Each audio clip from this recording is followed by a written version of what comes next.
Fact that Duke is favored over FSU this weekend, does that surprise you? No, Duke's a good football team. They've played smart football. There's probably 4 or 5 guys in their roster that Florida State would actually consider recruiting. But I think Florida State really falls into this example. I think we're seeing the changing of the guard in college football that has been, so stained by the NIL. If you pay one kid $500,000 and you pay pay the kid on the other side of the field $50,000, I think you're getting more effort out of the kid who's getting $50,000. Someone needs to tell these kids that the tape doesn't lie and that the NFL is not going to draft them if they're not giving 110% all the time. But I'm not talking about this exclusively being Florida State and Duke. I think it's all around the world of college football now. They know what they're getting paid. They know what their opponent is getting paid. And you're seeing guys who aren't getting paid nearly as much try harder. And in often cases, the results end up being a W. Rick, Florida State obviously coming off a bye week. So the last time we talked to you, the Noles were preparing to face Clemson. What were your thoughts on Brock Glenn and his game? 23 for 41, 228, 2 touchdowns and a pick. Much better than I thought. I gave him no chance at all. I thought he played a gutty football game. They didn't do him any favors. They couldn't run the ball. And, now Florida State is officially 133rd in America. They are dead last when it comes to running the football. Kent State was below them. Kent State now passed them by this past weekend. You had 5 drop passes in that game. The offensive line didn't do its part. So there just wasn't any help. I still am not convinced that he's the answer. I think it is going to be Luke Kromenhoek. We'll see. I doubt Kromenhoek gets an opportunity to play against Duke because I see that being a fairly tightly contested ball game. Maybe the only opportunity you get to see Kromenhoek will be in a couple of weeks. If I expect Miami to beat Florida State, 48-10. So maybe you get an opportunity to see him in a mop-up situation there. But, yeah, I'll give credit to Brock Glenn. He didn't get any help at all. It's almost like his teammates don't like him because they didn't do anything to support him whatsoever. But I thought his performance was much better than I expected. Rick Ballou is our guest on the Garber Automall Hotline, talking Noles as he does with us multiple times each month. You get him each and every night here on the Superstation on Into the Night, which tonight, Rick, once again, you will be in the 4 to 6 p.m. window. Correct me if I'm wrong.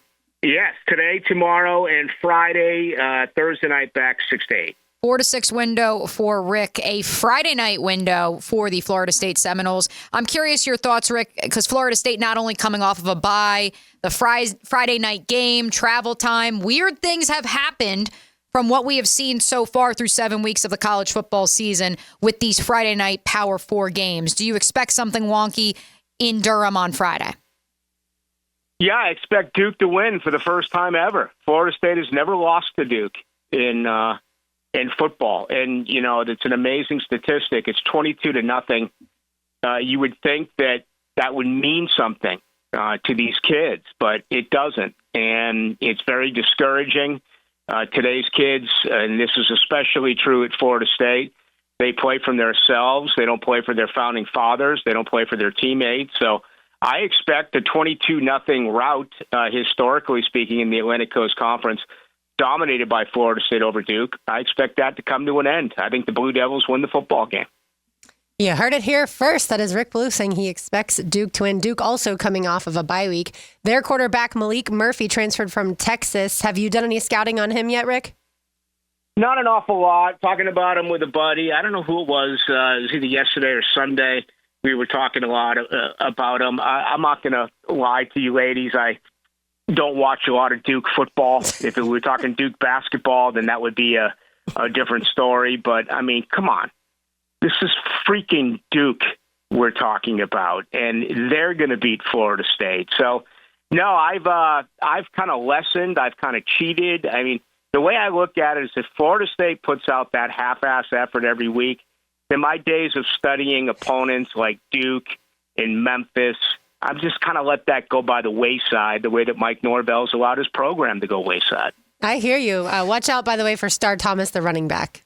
Yeah, he's a good one. They got some good ones in the state of Carolina, probably the best running backs in the entire conference. That includes UNC, who unfortunately can't stop anyone on defense.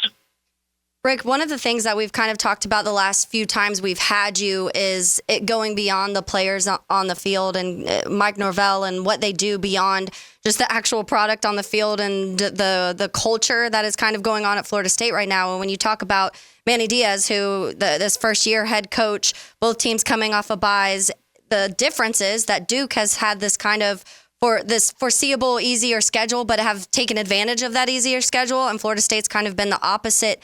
How does that reflect on the coaching between, what Manny Diaz and what Norvell's done? Well, let me say, I have a lot of respect for Manny Diaz. I worked with him for 2 years in the media. He did not play football at Florida State. His dad was the mayor of Miami.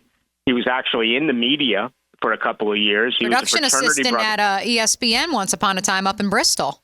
Right. He was a fraternity brother of my brothers. And then, because of who his dad was, Bowden took him on as a graduate assistant. Then he went with Chuck Amato to North Carolina State when Chuck took that job, and he became the linebacker coach. So, Manny Diaz is a guy that's worked really hard. He got a kind of a rough deal a few years back when he was Mac Brown's defensive coordinator at Texas, got fired from there, had a lot of success under Dan Mullen at Mississippi State, and, was fired at the U.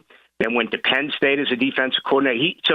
He got a long track record. And, this is an effort guy. This is someone who's had to work very hard to be in the position that he's in. He's not going to cut any corners. And, again, he's got smart football players. He's got effort football players, where Mike Norvell has got talented football players, but unfortunately he's brought in too many guys who just don't care. And the end result is that if you look at it talent-wise, if there were scouts at the game, it would be overwhelming favoring Florida State to say, okay, they've got this kid who can play in the league, this kid who can play in the league, this kid who can play in the league, and Duke has very few of them. But when you combine effort and integrity and the culture that he's built, it's the difference between why they're winning there and they're not winning at Florida State. I mean, Manny Diaz has done an incredible job with hardly any talent at all coaching at Duke. And, of course, Mike Norvell has been just a complete disaster. The Blue Devils enter this game, again, 5-1, 1-1 in conference play. Let's go big picture to those standings, Rick, on the Garber Auto Mall hotline. I'm sure it's no surprise to many to see Clemson and Miami at the top of the table when it comes to the ACC. 5-1 Clemson, 6-0 Miami.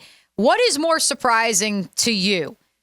Pittsburgh, SMU, Syracuse, the next three teams in the top 5 of the ACC standings, or to see NC State and North Carolina 0-3 in conference play and at the bottom of the league standings? I think the biggest surprise for me is North Carolina, because they're producing NFL quarterbacks and their offense can score with anyone. You go back about a month ago, they put up 50 points against James Madison. They allowed 70.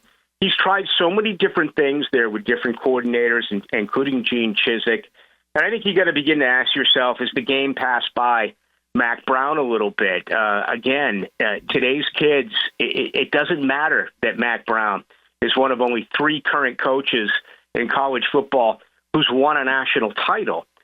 Today's kids, they don't respect authority. They don't respect those who built programs, who put them in a position to where they are today.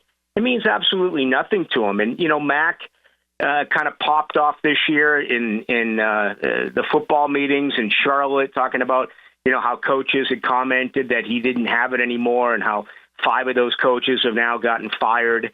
That would be the biggest surprise to me, because it's almost like the Jaguars in a way. It's an ongoing problem that you just can't fix. And for Mac Brown, I mean, whether it's Drake May or, Sam Howell, he keeps sending quarterbacks to the NFL, and his offenses explode for more than 400 yards and 40 points, but he just can't stop anyone on the defensive side of the football.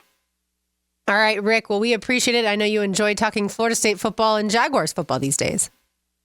Yeah, I'm not talking much Florida State football except for these reports, which I enjoy so very, very much. It's great to talk about my alma mater with you ladies. But again, I'm kind of playing the role that they're playing. If they don't care, why should I? But let's also look long game here, Rick, before we let you go. Are you confident in this is just a blip on the radar when it comes to Mike Norvell's tenure at Florida State? Hell no. You're in a marriage that, man, you can't get out of. I mean, this marriage needs more than kids. I don't know what they need. I was down on Mike Norvell 4 years ago, and Florida State fans were all over me. I will not forget him not playing a prevent defense against Jacksonville State. He is not a good coach. He is not a good recruiter. He was blessed with a phenomenal quarterback. And if you go back and look at that 19-game win streak, they should have blown teams out. But he's such a poor in-game coach that probably 10 or 11 of those 19 games, they just barely found a way to pull out late in the fourth quarter. I mean, Florida can fix their problems. The Jaguars can fix their problems. Florida State, man, they're in it long term.